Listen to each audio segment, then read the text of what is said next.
Aš noriu papasakoti istoriją, taip apie nieką kitą, apie Lietuvą. Viską surepuosiu nuo pradžių, nuo seniausių amžių. Lietuvai jau daugiau nei 1000 metų. Čia tau nemėgauti servelatų ant stalo. Per kalėdas, brangus jaunuoli, tą turėtų būti gėda. Jei tu nežinai vienos datos, pirmą kartą, kada buvo paminėtas vardas Lietuvos. Taip, 1009, šventas Brunonas į Lietuvą atmynė ir buvo pagonių nužudytas. Bam! O tada šiek tiek vėliau, 1253, jei konkrečiau, vyko labai didelis balius, nes Mindė tapo Lietuvos karalium. Mindė! Jo, visi sakom jo, Mindė!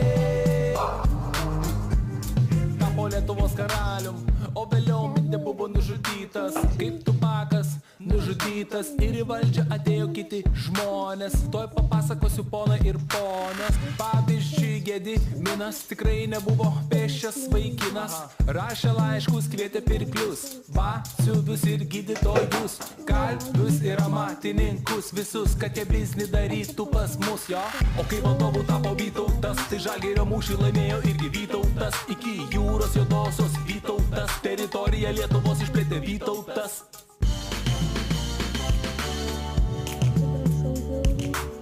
O vėliau jisai nukrito nuo arklio ir numirė. O po daugiau nei po 100 metų Martynas Mažvydas dėdėms ir tetoms parašė pirmą lietuvišką knygą. Va, katekizmas į lentyną. Dar išskirčiau tokį faktą: Liublino unijos aktą. Nauja valstybė buvo sudaryta, kokia Žečpospolita. Ir visai netrukus, praėjus porų 100 metukų, pasibeldė tuku-tuku į duris valstybės padalinimai. Tuku-tuku, pirmas pasibeldė, antras pasibeldė, ir tada 1795 trečias pasibeldė. Ir tada nebeliko Lietuvos, ji buvo prijungta prie Rusijos. Žmonėms nepatiko tai, jie sukilo prieš caro valdžią, sukilo. Bet sukilimai buvo numalšinti abudu, sukilimai numalšinti jo. Vieni sukilėliai buvo ištrimti, o kiti tiesiog pakarti. Tai Muravjovo darbas, čia Muravjovo darbas. Bet tauta nepasidavė paprastai, nes atsirado motherfucking knygnešiai jau. Stumdė knygas, vežė per sieną daug kilogramų, kiekvieną dieną jo. Kontrabanda, kalėjimas, ginklai, tai buvo kasdienybė knygnešių tinklui. Kaip tu manai, ar taip gyvent lengva buvo? Ar tu manai, kad išeitis kažkokia dar buvo? Brolau, aš tau galiu pasakyti, jei ne Jurgis Bielinis, nieks neturėtų ką skaityti. Buvo leidžiama spauda, varpas, o prieš tai aušra, ir vėliau atėjo pasaulinis karas. O kai baigėsi, tada signataras Jonas Basanavičius ir Smetona, Mykolas Biržiška ir Vladas Mironas, Klimas Stulginskis ir kiti pasirašė dokumentą, kad esam laisvi.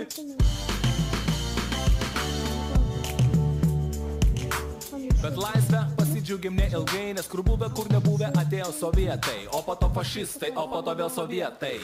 Ir išėjo partizanai į miškus, kovot prieš sovietų valdžią ne vienus metus. Ir prasidėjo gyventojų naikinimas, traukinių maršrutas Lietuva, Sibiras. Taip, žmonės buvo tremiami, šitą faktą tu turėk omeny. Ir jei matai troleibuse tremtinį, tai tu užleisk jam vietą piemenį. Šaunuolis, klausyk toliau, dar tau turiu ką pasakyti daugiau. Gyvenimas dabartinės Lietuvos buvo kitoks nei prie tarybų valdžios. Pavyzdžiui, bananai, deficitas buvo, arba gera dešra irgi deficitas buvo. Įsivaizduoji, wirelesso nebuvo, arba Google'o irgi nebuvo, nes paiešką vykdė KGB, o prieš KGB NKVD. Va tokie buvo popieriai, mėly Lietuvos hip-hoperiai. Visą tą laiką nenustojo degti viltis, kad Lietuva bus nepriklausoma šalis. Ir tada perestroika prasidėjo, tautiniai jausmai sustiprėjo, įsikūrė sąjūdis, o jo pirmininku tapo Landsbergis jo. Ir tada visi atsistojo, į Baltijos kelią atsistojo, susikibo Latvijai, estai, lietuviai už rankų arba už rankovių. O 1990 metų kovo 11 atėjo ta diena, kai Lietuva tapo vėl laisva.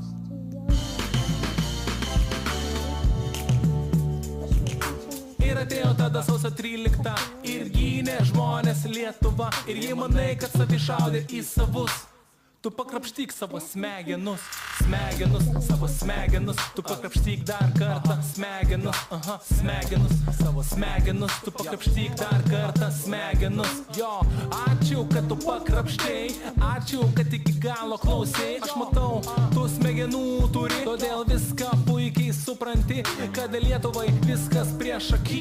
Reik tik nustot mušt dinderį, o dirbt ir gimdyt vaikus, ne vieną, ne du, o 7. Arba truputį mažiau, aš nežinau, daryk kaip nori, nes aš jau baigiau. What the fuck, you noob?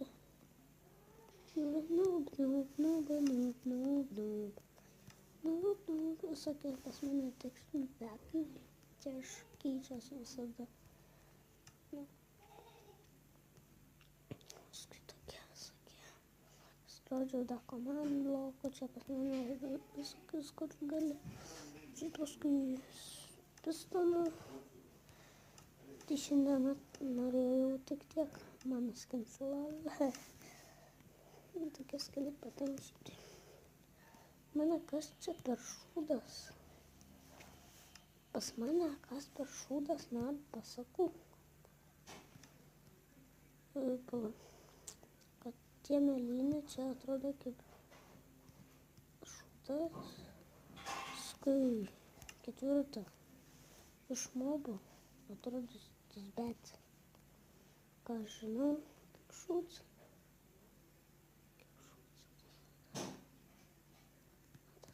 Bet lina bol atrodo kaip kažkoks šūdas, ane? Tai šiandien pas mane toks ir lankas atrodo, tai ane? Tai ne. Tai ne kitiem. Nežinau, šitai šiandien tik tiek norėjau. Ate.